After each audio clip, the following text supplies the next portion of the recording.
Tahun 2026 menjadi saksi dari salah satu uji coba rudal paling spektakuler dalam sejarah militer modern. Rusia sekali lagi menunjukkan taringnya, bukan dengan perang, tapi dengan sains, teknik, dan keberanian teknologis. Mereka menamainya RS-28 Sarmat.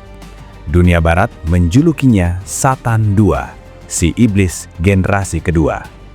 Tapi apakah julukan itu bentuk ketakutan atau rasa hormat yang tertutup kebencian? Dalam video ini, kita tidak akan membahas siapa yang benar atau salah dalam politik global. Kita akan membahas sains di balik ketakutan. Karena NATO sendiri mengakui tidak ada sistem pertahanan di dunia yang bisa sepenuhnya menghentikan Sarmat. Mari kita bedah.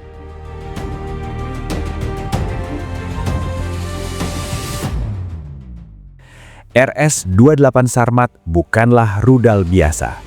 Ini adalah rudal balistik antar benua generasi kelima buatan Makeyev Rocket Design Bureau Rusia. Panjangnya mencapai 35 meter, setara gedung 9 lantai.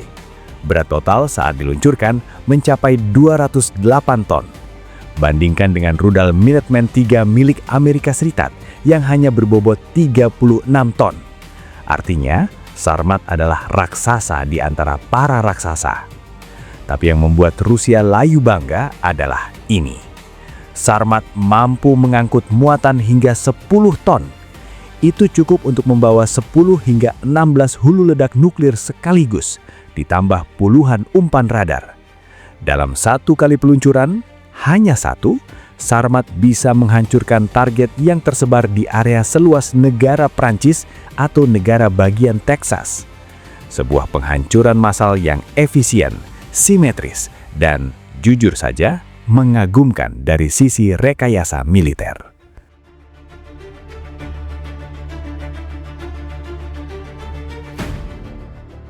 Sekarang kita bicara angka. Membuat rudal sekelas Sarmat tidak murah. Para analis militer memperkirakan biaya produksi satu unit rudal mencapai sekitar 35 juta dolar Amerika atau sekitar 560 miliar rupiah. Itu baru rudalnya, belum termasuk hulu ledak dan sistem kendali. Sementara itu, total biaya pengembangan dari riset awal, uji coba hingga produksi massal diperkirakan menyentuh angka 85 miliar dolar AS. Angka yang fantastis. Tapi mari kita lihat sisi lain. Dengan anggaran sebesar itu, Rusia berhasil menciptakan sistem yang oleh para ahli disebut sebagai pemecah paradigma pertahanan. Sebuah investasi besar yang membuat musuh potensial harus berpikir ulang sebelum bertindak. Ini bukan soal baik atau buruk. Ini soal fakta. Rusia telah menciptakan sistem yang mengubah kalkulus perang global. Dan itu harus kita akui adalah prestasi teknis luar biasa.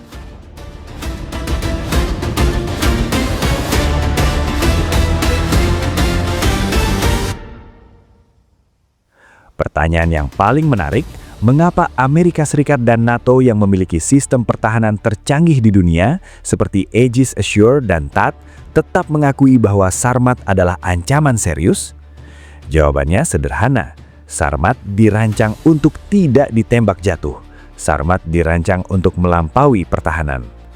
Pertama, kecepatannya. Sarmat maju pada Mach 20 hingga Mach 24. Itu sekitar 24.000 km per jam. Pada kecepatan itu, dari peluncuran di Rusia Barat hingga ke target di Washington DC hanya butuh waktu sekitar 35 menit. Sistem pertahanan punya waktu kurang dari 10 menit untuk merespon setelah rudal terdeteksi, dan itu pun jika terdeteksi. Kedua, rute terbangnya. Tidak seperti rudal konvensional yang terbang di atas Samudra Atlantik atau Pasifik, Sarmat bisa diluncurkan melintasi kutub utara dan selatan. Bayangkan, semua radar NATO menghadap ke timur, tapi Sarmat datang dari selatan atau utara. Sebuah kejutan geometri yang brilian. Ketiga, sistem MIRV. Satu rudal Sarmat dapat memecah diri menjadi 16 hulu ledak independen. Sistem pertahanan musuh akan mendeteksi bukan satu target, tapi puluhan. Dengan umpan elektronik yang menyerupai hulu ledak asli, mustahil membedakan mana yang nyata, mana yang palsu. Hasilnya, sistem pertahanan kewalahan. Itu bukan kekalahan teknologi, itu kekalahan logika.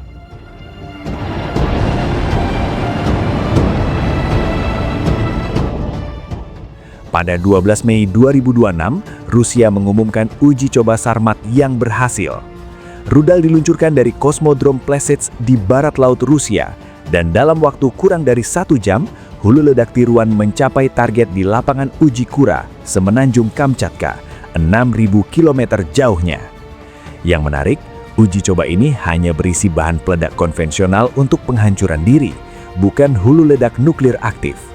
Artinya, Rusia tidak mengancam siapapun secara langsung. Namun, pesannya jelas.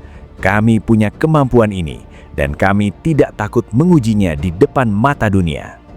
Dari sudut pandang propaganda, ini adalah langkah yang cerdas.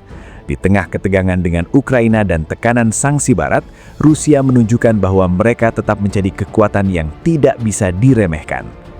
Apakah ini gertak? Mungkin. Tapi gertak yang didukung oleh sains dan teknik kelas dunia.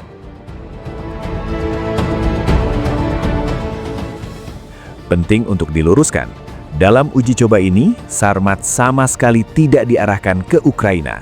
Targetnya adalah wilayah Rusia sendiri. Mengapa? Karena secara militer, tidak masuk akal menggunakan ICBM seharga jutaan dolar untuk menghancurkan target di Ukraina. Rusia memiliki rudal Iskandar, Kalib, dan Kinzhal yang lebih murah, lebih praktis, dan sudah terbukti efektif. Lalu, mengapa uji coba ini dilakukan sekarang? Menurut analis dari Institute for the Study of War, ini adalah upaya mengalihkan perhatian dari kesulitan Rusia di medan perang Ukraina. Apakah itu benar? Kita tidak tahu pasti, tapi satu hal yang pasti, uji coba Sarmat berhasil mengubah percakapan global. Dunia tidak hanya membicarakan parit di Donbas, tapi juga rudal raksasa yang terbang melintasi kutub. Jadi, apa yang bisa kita simpulkan tentang RS-28 Sarmat? Pertama, secara teknis, ini adalah mahakarya rekayasa militer yang tidak bisa diabaikan. Kecepatan, muatan, sistem MIRV, dan kemampuan terbang lintas kutub membuatnya sangat sulit, bahkan hampir mustahil untuk dicegat. Kedua, Rusia berhak bangga menciptakan sistem pertahanan atau serangan yang membuat musuh potensialnya berpikir ulang. Tidak ada propaganda di sini. Ini fakta sains dan teknologi. Ketiga, sebagai warga YouTube yang cerdas, kita bisa mengagumi teknologinya tanpa mendukung perang. Kita bisa menghormati kemampuan teknis Rusia tanpa membenci pihak lain.